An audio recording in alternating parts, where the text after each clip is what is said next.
Duology Theatre was made possible by producer Nolan Matten. Thank you, Nolan. It was also made possible by contributions from listeners like you.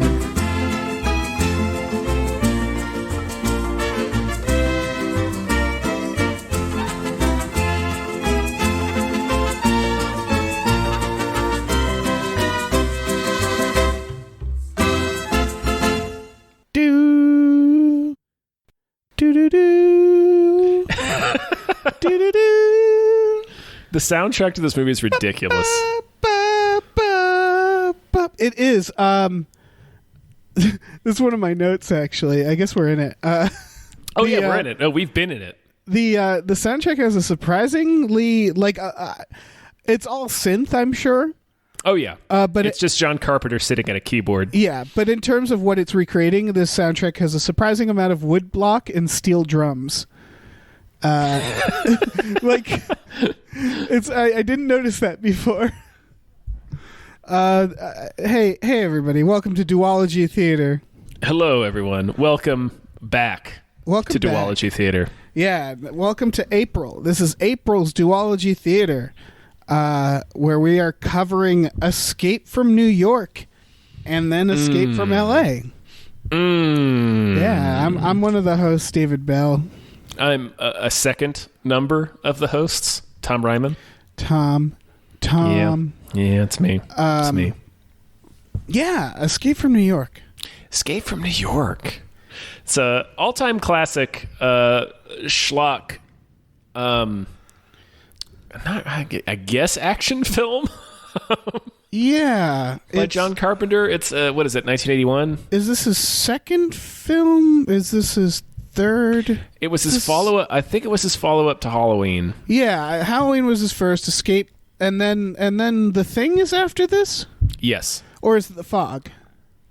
I think The Thing is after this. Okay, that would make sense. There's this weird pattern of the actress from the previous film doing a voice in the second film, because in this, Jamie Lee Curtis is the she's the voice narrator, yeah. And then Adrienne Barbeau is the computer in The Thing. So yeah, this is for a second film, this is very ambitious. Right, it's striking how much they were able to pull off with such a tiny budget. Yes. That's one of the first things I noticed at this rewatch. I guess we should say we've both probably watched this movie, I don't know how many times. I haven't seen this movie too many times. Oh, okay.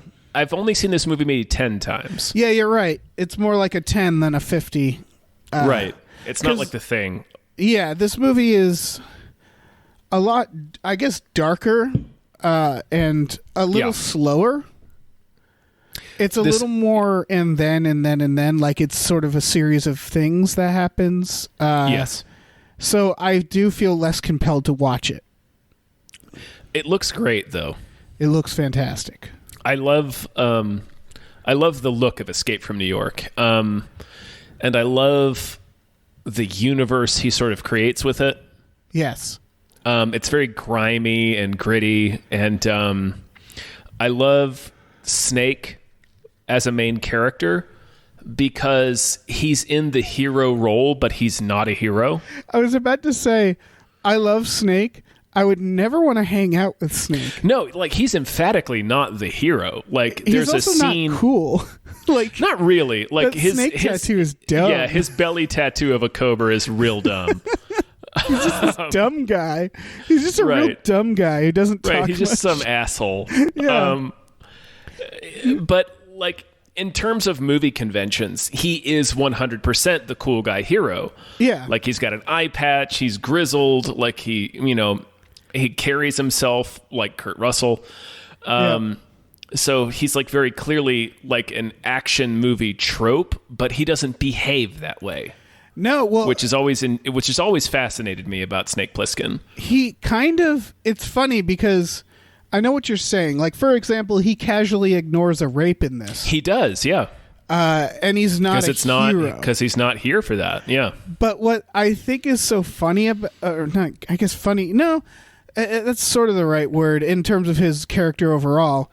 Is it's that whenever you have the gruff anti-hero in other movies, they're not.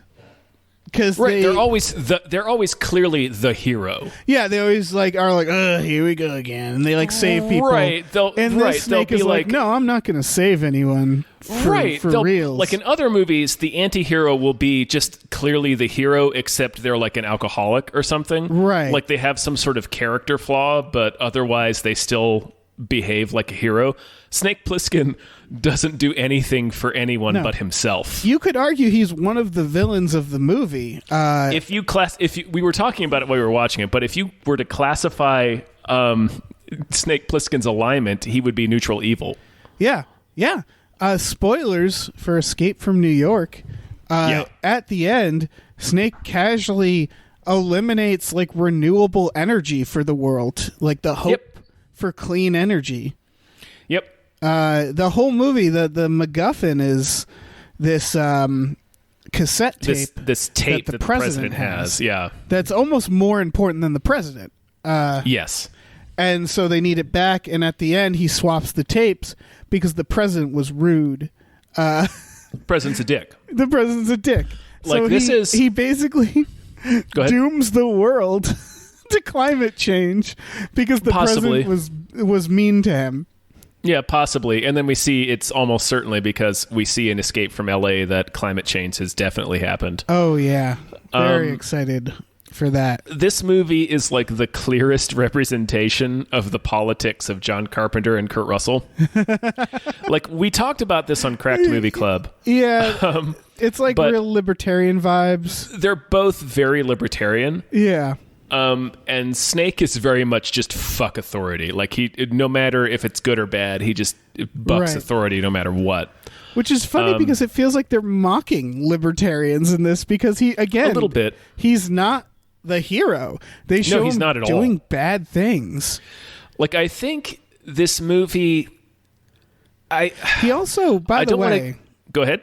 Oh, I was just gonna say, Snake has been arrested because he robbed the Federal Reserve. I always forget that about him. In Die Hard 3, there's a cut scene where he does it. He's just a robber. Yeah, he's been sentenced to life in prison for trying to rob the Federal Reserve. He's just doing a heist. What the fuck, Snake? Yep, he's just trying to boost some money. That's all he cares about. At the risk of giving John Carpenter too much credit, I think this movie is pretty fair about the libertarian aspect because you're right. It does pretty plainly show that Snake is not a hero and he doesn't help anyone unless it serves his interests. Yeah, and here's the thing. I give John Carpenter all the credit. He's great. But also his films never feel political. This one does. This feels a little political because it's, the president and stuff. Well, there was also I read a behind the scenes thing that apparently Kurt Russell refused to flick his cigarette at Donald Pleasance at the end because he thought that wasn't cool to do that to a president. Sure. It's it's not a real Kurt. President, Kurt. Sure, Kurt. Yeah. I mean, that was it was a different time. Yeah, that's true. That's true. It was a different time. Yeah. I was going to say this movie feels extremely political for me, if for no other reason than for the first, 10, 20 minutes when Snake is in New York, most of the prisoners are running from him. Right. They all know him too, for some reason. Yeah, everybody knows him and they all think he's dead. He's fucking famous. The movie makes it pretty clear that the vast majority of these people in the prison colony do not belong there. Yeah, you're right. They're not violent. They're a lot of them are just trying to get by. They make people are just trying to get by. Exactly. So that's the biggest piece of commentary I think from this movie, especially from a libertarian standpoint, is John Carpenter doesn't believe in prisons, or at least not in mass incarceration that we have right now. Right, and I feel like we can all kind of get behind that at this point. Oh hell yeah, yeah. I feel like the longer time goes, the more people are like, you know what? I think prisons are bullshit. Yeah. Yeah. That's definitely a part of this. which again is funny because he's right. And this movie is definitely about that. Mm-hmm. Snake belongs in prison though. or some sort of, I mean, he's robbing the Federal Reserve. Yeah. Something needs to be done about Snake. Well, Snake, I don't know. He's a fascinating character to me. Like I said, it's so interesting to put him in the hero role, and he is so clearly not the hero. Yeah, I think there's a level of that which I enjoy because there's like it feels like there's more of a reality to that, I guess. Like somewhat. It's the idea, we've talked about this, I'm sure Cracked has, I'm sure a lot of people have, that a character like John McClane would have to be a sociopath. Like they would, in order to be Kraken wise, for decades, doing what they do, there would have to be something wrong with them, because it's human to be affected and traumatized by things.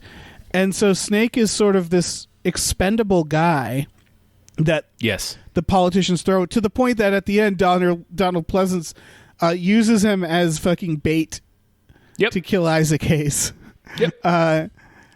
And so he's just like the definition of expendable in this, and he can get the job done.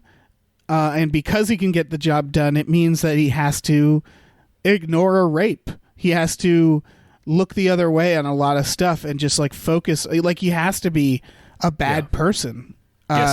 They have to inject him with a brain exploding thing or whatever. Was it a virus? What did they do to him? They inject him with 2 capsules they're explosives the size of a pinhead. Basically they'll blast his arteries apart and he'll die. Yeah. Snake's got to stop letting people, like inject him with stuff. I'm pretty sure Escape from LA, he has a similar problem. Right. Yeah. It is a weird thing it is a weird, because Carpenter's definitely saying like, yeah, prisons are bullshit. Carpenter's saying a lot. Carpenter's saying prisons are bullshit. Carpenter is saying that heroes are bullshit. Yeah. Carpenter is saying that governments exist to take care of the people, but they don't care about the people. Right. This is all true. This movie is saying a lot. Yeah, I guess what's weird is wondering like, okay, so what, and I guess this is a question for libertarians that I'm never going to ask them to their face, but it's like, what's the fucking solution then? I don't know. Because that's the thing, is that it's like, yeah, right. That's the thing. This movie doesn't offer any solutions. It doesn't offer solutions, and that's not necessarily. It's just a cynical, like everything sucks. Right, and that's not necessarily. It's not necessarily the job of satire to offer solutions. No. That's true. I mean, but this movie I like this very movie. Clearly, I love this movie. I think that's it very why clearly pokes holes in a lot of systemic things. Yeah, I think that's why I don't think of it as political, because you're right. Everything you're saying is political. Mm-hmm. To me, it was just an overall, because I never thought of like, and I guess it is, but saying like, yeah, fucking prisons, we live in like a nightmare prison state situation. That never felt like that political. It's like, yeah, prisons are garbage. No, this movie is extremely political. It's the most political movie John Carpenter has ever made. And maybe it's the lack of trying to a solution or something. It's all feels like chaos. Yeah. Like I don't, and then like the movie like I don't itself take is the fucking and renewable energy solution. Mm-hmm. Like what do you think was the decision there? I was actually thinking of the movie Snowpiercer, because the movie Snowpiercer basically ends with the hero deciding, fuck it, like if this is the society that has to exist, I'm going to literally derail everything. I think that's somewhat of the mentality, because the conversation he has with the president right before he goes on the air does reveal that he doesn't care. He doesn't care about the people, and it means that he so it's like, didn't learn anything. He didn't learn. Right. He didn't learn anything from the experience. So it's like, okay, so are we just is society just existing to perpetuate itself and not take care of its citizens? Right. And like, they get this climate change solving clean energy. But it doesn't do anything for the doesn't do anything for the people in New York. Yeah. Yeah, exactly. And then the movie. It's funny because all that. Oh, sorry. What I was going to say is New York in this movie is also somewhat of an indictment of libertarianism, because New York in this movie is the absence of government. You're right. And it sort of becomes very tribalistic and violent, and kind of it's they got a theater district. They do have, they have a theater district, and fucking Ernest Borgnine is running a cab company somehow. Well, they say the cars are steam powered, but I didn't see any evidence of that. No, there's no coal going into those cars. Yeah. So I think this movie, like I said at the beginning, this movie I think is pretty fair about it, because it's kind of South Parkian in the sense that it's saying both sides are stupid and bullshit. Yeah, it doesn't make me think he's a libertarian as much, because you pointing this out is like, it does seem like he's saying, yeah, it can't be both. It can't be either way. It has to be somewhere in between. Right. But again, it's not offering a solution. It's more just like, doesn't it suck that it can't be? Right. It's just pointing out how much both libertarianism and traditional capitalist government sucks. Yeah. And yeah, you're right. It doesn't offer any solutions. It's very our funny. hero is a real shithead. Yeah, the more I think about now the movie Snowpiercer, which is not the same movie at all, but the message is very similar. Yeah. Where it's like, we don't have many options. Yeah. Like, Ed Harris at the end of that is like, we had to keep the people on the train surviving, so we needed a very specific system, and it's like, we have to keep the train running, so yeah, we're going to put children in the engine. Why not? Because what else are we going to do? To which I say, can't you manufacture more parts? But whatever. Yeah, it's kind of the same thing where it's like, we're just fucked. Like, we shouldn't continue on is basically what Snake at the end has decided. Yeah. Is like, no, let us burn ourselves out. Yeah, and that's kind of Snake's arc. Like Snake, like we've pointed out a few times, Snake in the very beginning pointedly does not intervene in a rape. But he comes to try and defend this group of survivors that he's got. Mm-hmm. With Brain and Cabby and Maggie. And they all die. And he's pretty upset about it. And that's what ultimately makes him decide to swap the tape and destroy the real tape, is that he asked the president, like, that's all he asked the president is, how do you feel about this? Like, a couple of people died to save you. How do you feel about that? And the president gives like doesn't even look at him. I don't want to gives a very non-committal answer. So Snake's like, all right. Yeah. I don't want to defend the president, but he's probably traumatized. Yes. I was reading behind the scenes. Donald Pleasance actually was a prisoner of war, and he based a lot of the character and made suggestions based off his own experiences with that. Okay. Which is interesting, because the ending when he shoots Isaac Hayes, and he's like, yeah, the king, or whatever he says. A number one, Duke of New York. One. That was very much inspired, I guess, by him as a prisoner of war, which makes me wonder what the fuck happened. But yeah, I sort of like having read that before watching this, that last scene, obviously it's supposed to be interpreted like, obviously it's, he doesn't care. That's the point. Yeah, but I was thinking like, oh, maybe he's just traumatized. Like, the meta thoughts was like, oh, maybe he's just like, because people react to trauma in different ways, he's just sort of trying to continue with his life. Obviously, we're in a world where there's New York's a prison.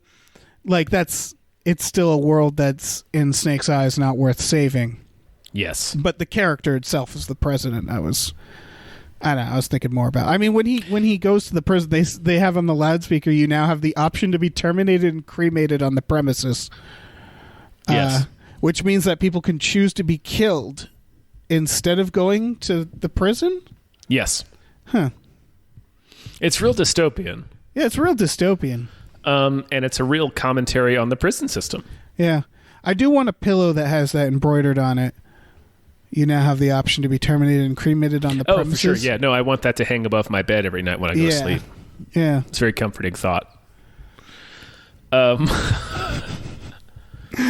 It's such a weird, and maybe this is why, because this movie is a classic. And I think what's interesting about John Carpenter movies is they're all like, how do I put this? He's such a good director, and it's so well made, but you could see a version where this was a bad movie. Does that make sense? Yes. Like, a lot of bad movies have plots like this. Like, the character of Snake is a dumb guy.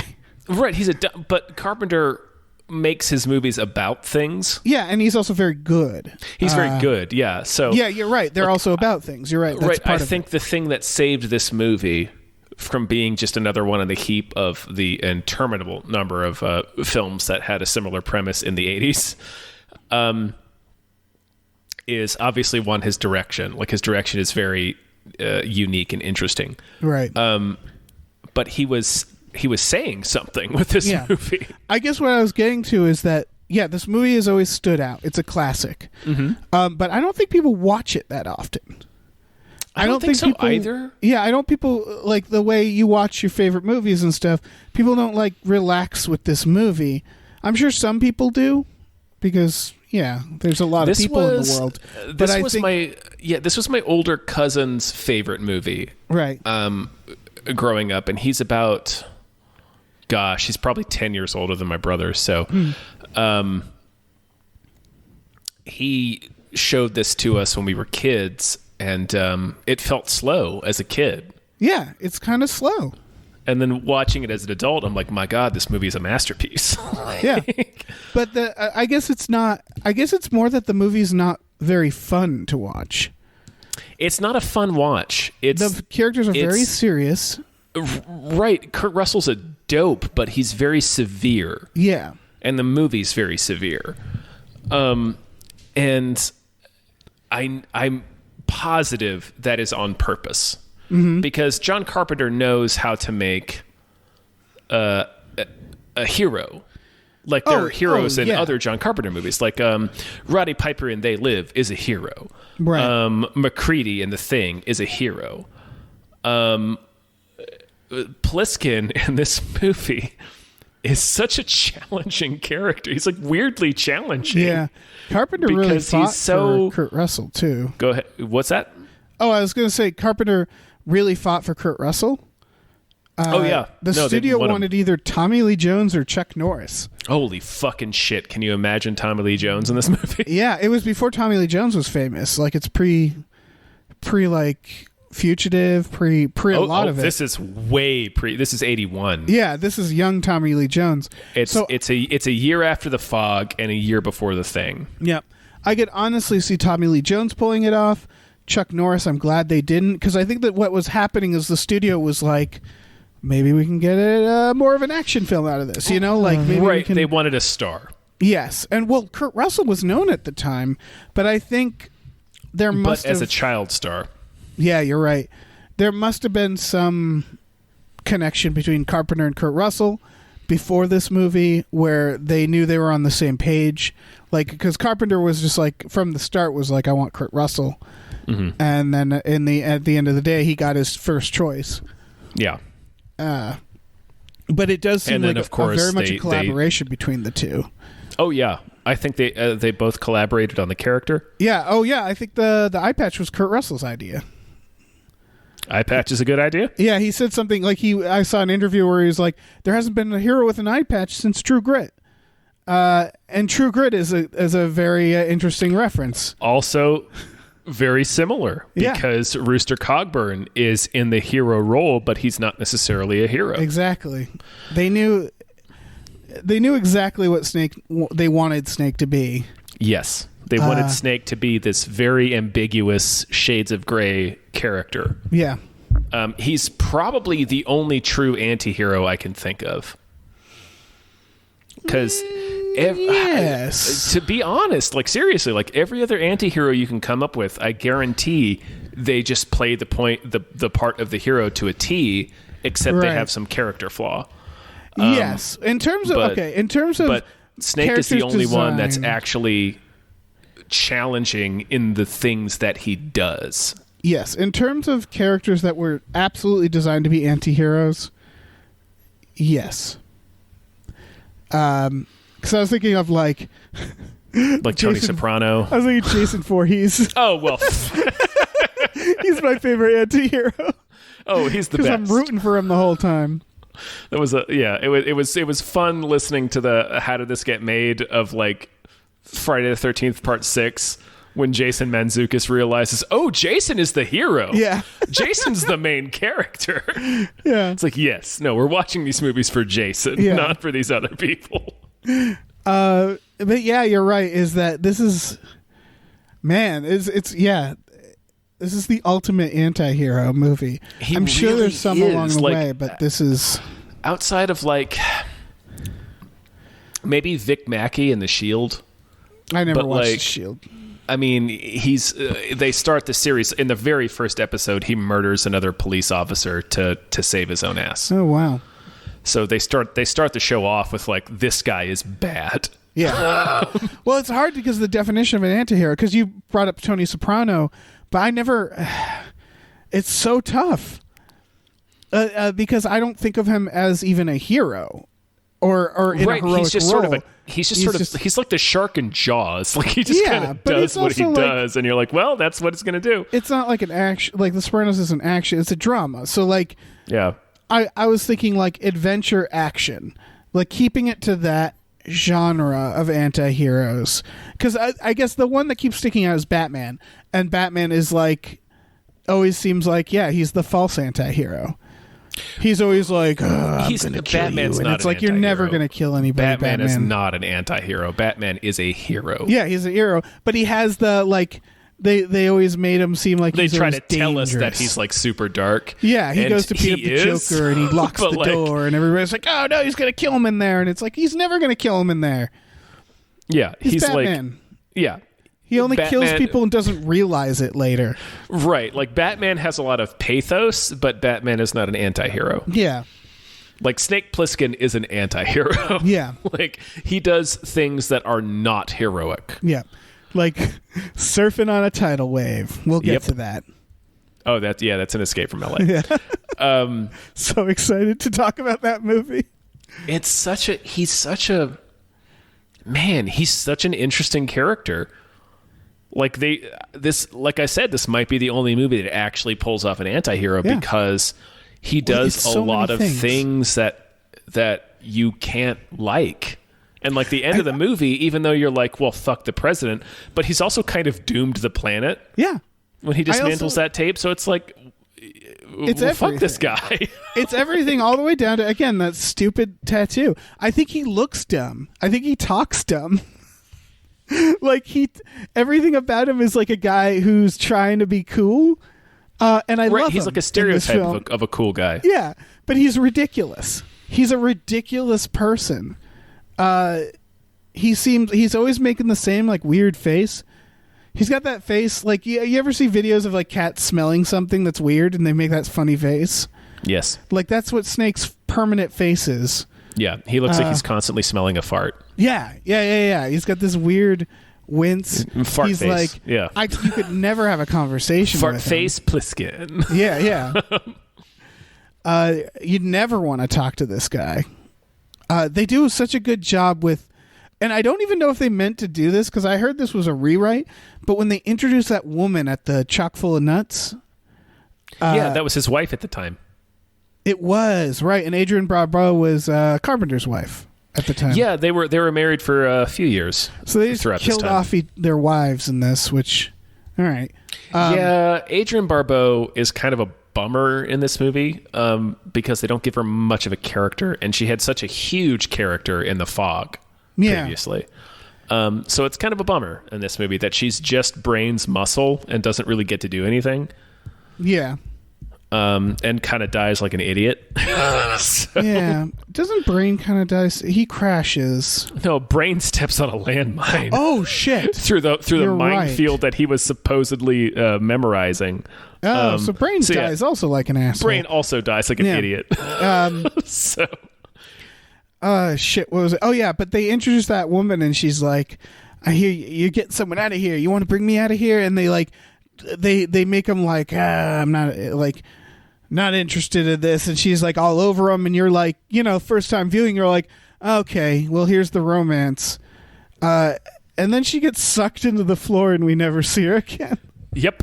And that's such a it's like it's the one nakedly heroic thing that Snake does. Yes. There's a gang that basically explodes into this chock full of nuts restaurant like zombies. And they pull her through the floor like Bill Paxton in Aliens. And he tries to save her. He does. But he tries. Also, he tries to save her in the sense that, like, she's right in front of him. It costs nothing to try to save her. But then he gets over it fast. But I liked, because we're talking about how he's a true anti-hero, is that you could almost see the relationship where it's like he warms up to her slowly, and they get together, and it's like an Indiana Jones type situation, and then the movie just cancels that completely. And I love that, because it's like, no, it's a real subversion. That scene is real subversive. It is, and it plays into the anti-hero shit where it's like, not only is that going to happen, but Snake isn't going to care later. He's not even he's going to forget. Like, he'll try to save her right then, but he's not going to carry that loss with him. What? He's like, well, I didn't even know her name. Yeah. Why does he want to be called Pliskin at the end? I think because we talked about this on the movie club, and I probably should have listened to that episode before we did this. Although I don't even know if those episodes still exist. Because in the beginning he's like, "Call me Snake," when they're calling him Pliskin, and then at the end, Lee Van Cleef calls him Snake, and he's like, "Call me Pliskin." Here's my theory. He has an erection at the beginning. Okay, and throughout this is a ridiculous theory. Okay, got it. And throughout the movie... this is not an actual theory. Okay, go ahead. He slowly loses it. Right, he slowly becomes disengorged. Got it. Yes, and he's like, call me Snake, because, because he's excited. And then by the end, he's like, it's just Pliskin now. I think what it actually means, instead of whatever the hell you just said... He's got a little Pliskin in his pants. Yeah, I think what it actually means is, in the beginning, he's sort of... being anti-authority by being like, no, don't call me Snake, call me by my nickname, to the government. Yeah. And then at the end, after he's done their fucking secret bullshit and they really screwed him over, and a bunch of people he started to care about got killed, and they're trying to be familiar with him by calling him Snake, he's like, no. You may call me Pliskin. Yeah, that's the impression I got too, actually. Yeah, because it's that guy. It's Lee Van Cleef. Yeah, and he's almost like, who was injured while they were filming this, by the way. Yes. He's talked about how, like, some of the hardest shots of his career in this movie, just having to walk. Yeah, there's this, like, because he also says, like, I'll kill you for this at the beginning. And he's like, you're going to kill me? Right, he like, says, when I see you again, I'm going to kill you. Yeah, and at the end, he's, like, too tired. And it does feel like Pliskin almost, like, he just loses his, like, steam. Like, he loses, like, he just ends up being just bummed out. Right, more than angry. He's beaten down. Yeah, and so, by Snake, the whole... machine of the government. And the Snake is like the fighting version of himself too, where Pliskin is just like, it's probably actually his last name. I'm guessing Snake isn't his first name. No, they do say his name is S.D. Pliskin, so okay. His name is almost certainly not Snake. But... It would be amazing. They're like a scene in the hospital, and the mother looks at him and she's like, he's beautiful. I'm going to name him Snake. It's probably like Sam or something. Yeah. But like, yeah. I think it's just I think the message is that he's not been cowed, but he's like, he says, I'm too tired. Like, he's literally beaten down by the system, and he's just like, I can't even fight you guys right now. I'm so exhausted by this. Yeah. And I know that's a feeling that a lot of us relate to right now. Yeah, it's this movie is fucking. This movie is extremely we're asking political. These questions, being like, "What do you think this means?" Yeah. Means that this movie is great. Yeah, it is a fucking terrific movie. It really is. I guess we talk about Romero? Yes. That Prince. Can we talk about? Yes, it's weird we haven't even talked about Romero. I forget his name. We looked up the actor when we covered this on Cracked Movie Club because he's so fucking incredible in this movie. When he's the one who finds the tape, right? Yeah, he's the one that comes and meets Lee Van Cleef and says, "If you touch me, you're dead." And and he does a bunch of in the briefcase. Yes, he holds it up to his ear. Did you notice that? Yes. Oh yeah. Okay. He does a lot of really fun stuff. Yeah. in this role, like when they're walking away from. He does the point. When he does the point when they're walking away from Brain, like that's so incredible. Fucking good. He's so good.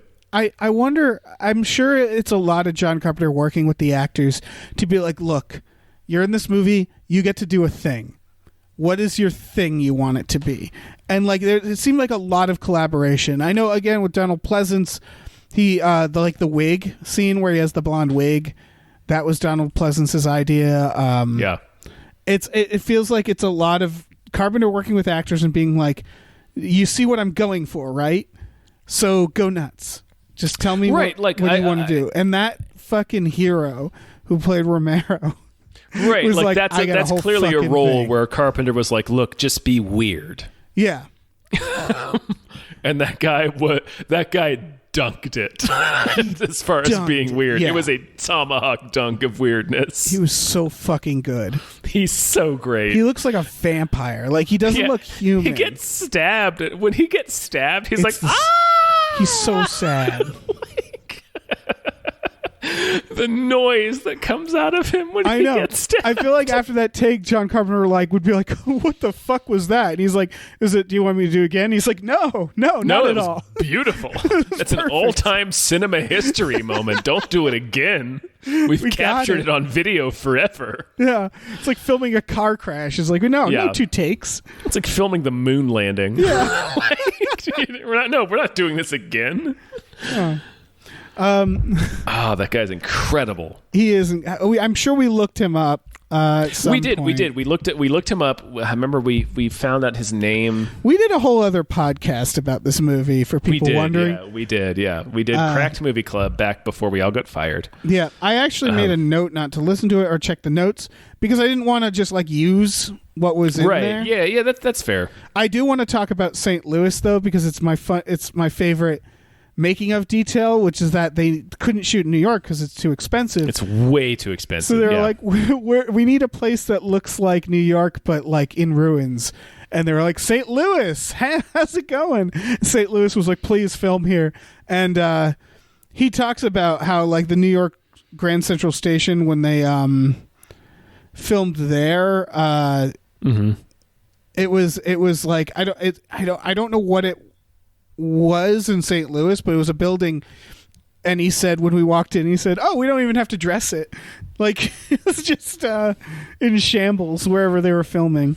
Nice. And they filmed the plane crash there by, I believe, trucking in a plane at 2 a.m, filming the scene, and then trucking the parts out, having not asked anybody if they could do that. Oh yeah, there's a lot of shots in this movie where I'm like, I bet that shot was stolen. Yeah, although they did get permission for Liberty Island, and I like you can see in the movie they shoot it all from below above, like shooting up. It's a low angle, yeah. Because I guess they were the first film company allowed on Liberty Island, according to John Carpenter. And yeah, you can tell they that might be true. What's that? I said that might be true. It might be true. They had like a couple days, 2 days to shoot it. And, yeah, you can tell they couldn't dress it or anything. They just like shot the shots with the Statue of Liberty.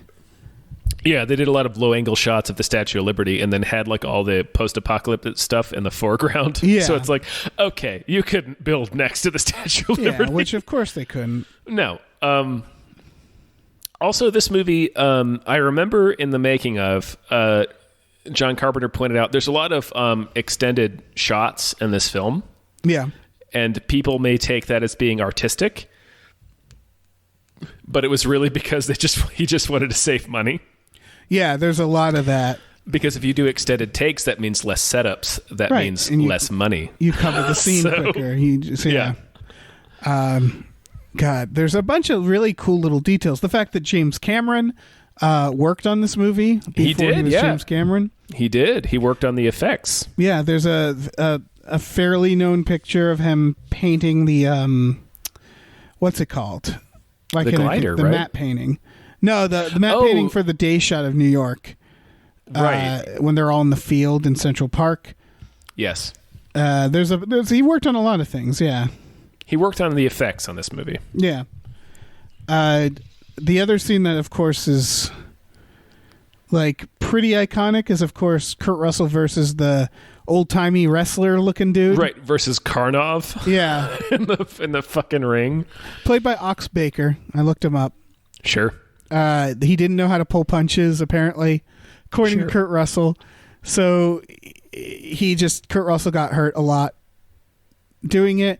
And I think we talked about this on Movie Club. It's the craziest thing is that the part where he hits him in the back of the head with the spiked baseball bat, they just had like a thing on the back of his head and told Kurt Russell to stab into it. And the wrestler was very nervous. Obviously. Had Kurt Russell missed, he would have just brained him. Yeah, he would have killed him. Yeah. So that's pretty funny. That's some good indie bullshit. Yeah, so that's this movie. Yeah. That's some real like Sam Raimi level putting actors in danger. Yeah, this movie is steeped in darkness. Yeah, I like to think that was the wrestler's last shot. Like they shot everything else first. And they were like, let's end on sure this. They did. Yeah. just in case. Oh, what man. a film. It really looks like for the budget. What was the budget? I don't know. It was extremely low budget. It looks so good for the budget. It looks excellent. Yeah. They did such a good job. Because I think a lot of it, since it's shot at night, they got away with a lot. Yeah. A lot of the models. The budget was stuff. $6 million. Wow. Which is more than I would have thought. Yeah. So he went from Halloween to this. That, again, that's so Halloween ambitious. to Fog to this. Okay. So the Fog was next. That makes more sense. Because it's like horror movie with a little more of a budget. And then they let him do this. They gave him a little bit more money. And this movie is so conceptually awesome. And he pulls it off on that micro budget so well that it's... Man, this is a good movie. This is a great movie. With a sequel that I can't wait to talk about. Oh my gosh, the sequel. I'm going to say this is... Obviously, we'll talk about it more in the next episode. But I'm going to suspect that Escape from LA is the more fun watch. Not the better film. The more fun watch, because it's going to be so bad. It's definitely more ludicrous. Yeah. That's for sure. And there's nothing there's none of the commentary that this movie has. No. Here's my again, we're going to talk about it more. I haven't looked at the behind the scenes of Escape from LA. My guess is that John Carpenter was influenced into making the sequel. Maybe. It'd be so weird if it was his idea because of what you said. It's not political. It's not dark. It feels like for the sequel, John Carpenter was like, let's just have fun. Right. Yeah. And he really splurged on visual effects. Yeah. In Escape from LA. And it's like there's no legacy here. You know, the first one stands on its own. It can't be ruined by a sequel. Right. The character's Snake. You can pretend you never see him again after the first one. And I feel like they knew all that, so they were like, let's just go nuts. And Kurt Russell was like, can I have a basketball scene? He's like, of course you can have a basketball scene. Well, obviously, why wouldn't you have a basketball scene? You're Snake fucking Plissken. You rule at basketball, apparently. Oh, I can't wait. We're going to talk about this. Yeah, I can't wait to talk about Escape from LA. Oh my gosh. Oh man. But this movie. You have any other thoughts on this movie? No, that's pretty much my thoughts on Escape from New York. It's a very good movie. Yeah. Very good movie. If maybe you haven't subversively seen so. Yeah. You might not realize that it's about so many things because not a single other one of John Carpenter's films are about anything necessarily. Hold on. Because after The Thing, didn't he do They Live? He did. They Live is another... Is very political. They Live is very political.